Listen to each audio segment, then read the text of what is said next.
Here's one of the reasons I don't like CNC. If you look, we can see this machine mark edge here. This is from where they cut into the valve seat. And every time they cast the cylinder head, the core moves around. You see how the cut marks are not so deep in this cylinder head, right? And then I go to this cylinder head, and now everything's pushed over to the side.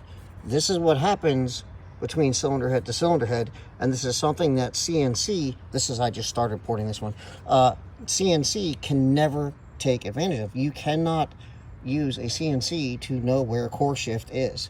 So every cylinder head, hand porting, balances the ports better than any CNC can.